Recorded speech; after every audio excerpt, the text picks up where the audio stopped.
बिस्मिल्लाहिर्रहमानिर्रहीम। आऊं नाले बशीर अहमद खोसो वलद अली मोहम्मद खोसो वेठल ॻोठ न्यू जतुई।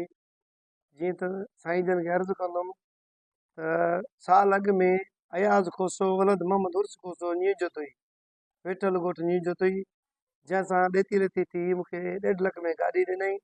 50,000 एडवांस वरितई, बाक़ी मूंखे 90,000 ॾिनई। उन जो बावजूद बि पैसा जेको 3.5 लख रुपया मूंखां वठी वियो आहे, उनजो सबूत मूं वटि मौजूदु आहे। मूं वरिता ई गाॾी मजबूरी ख़ातिर, मुंहिंजी घरवारी चाह कान्हे ही उनजा कागज़ आहिनि, ही मुंहिंजा कागज़ आहिनि दिलि जा। ऐं मरीज़ आहियां, मजबूरी ख़ातिर इंसानु वठंदो आहे, मजबूरी खां अलावा न वठंदो आहे।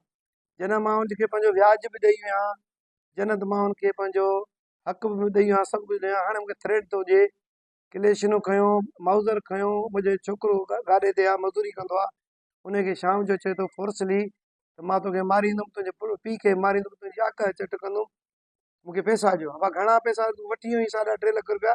असां शरीफ़ इंसान आहियूं। जतोई साहिब जो मुंहिंजो वाल साहब ड्राइवर हो, सॼी दुनिया खे ख़बर आहे, रेसन खे ख़बर आहे।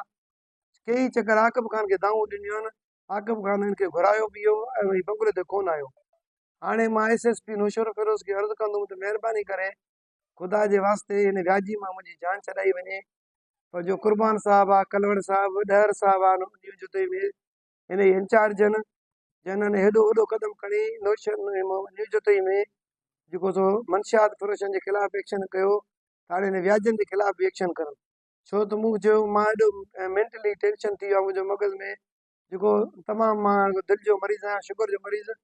हाणे बि मूंखे पगर पई थी अचे, मूंखे अटैक पियो, मुंहिंजी फैमिली खे को नुक़सानु थियो, ही माण्हू जूं धमकियूं थो ॾिए, रस्तनि ते बीठो आहे, 2 माण्हू ओपरा कयो बीठो आहे, विच में नंढड़ी क्लेशन अथसि हिकिड़ी, उहा विच में पई आहे, उन करे छा चइबो आहे अंग्रेजी में।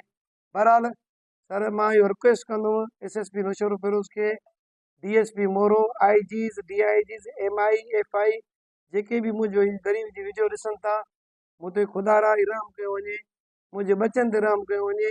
न्यू जतोई जो ही हिकिड़ो साथारीदार बि आहे, पातारीदार बि आहे, ऐं वॾो नामी नेट माण्हू आहे। भले हिन जूं हिस्ट्रियूं कोर्टनि खां पुछनि, हिन जूं हिस्ट्रियूं डीएसपी ऑफिस मां पुछनि, हिन जूं हिस्ट्रियूं न्यू जतोई एसएच जो पीएस न्यू जतोई आहे थाणे ते, उनजा नाला लिखिया पिया आहिनि अयाज़ खोसे जा, अयाज़ खोसो वलद मोहम्मद उर्स खोसो, जेको रेल ते वेठो आहे।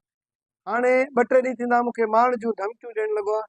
हुनजा सबूत आहिनि, मूं वटि पैसा मुकमल वठी चुको आहे, 3.5 लख रुपया 90,000 जी जॻह ते। हे पंहिंजी घरवारी बीमार आहे, मां उनजे लाइ वरिता पैसा।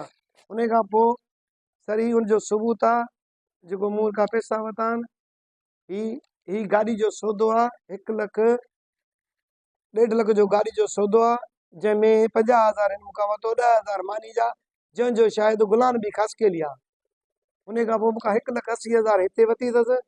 उन खां पोइ सर ही हिन जी लिखत आहे, हिते सिंधी में सयूं कयो अथसि हिन बुक में, ऐं हिन बुक में सर कयूं अथसि अंग्रेजी में सयूं, पैसा वरिता अथसि। उन खां पोइ ही उनजी लिखत आहे। महिरबानी करे साईं मूंखे बचनि खे ते रहम कयो वञे, मुंहिंजी ज़िंदगी बचाई, महिरबानी।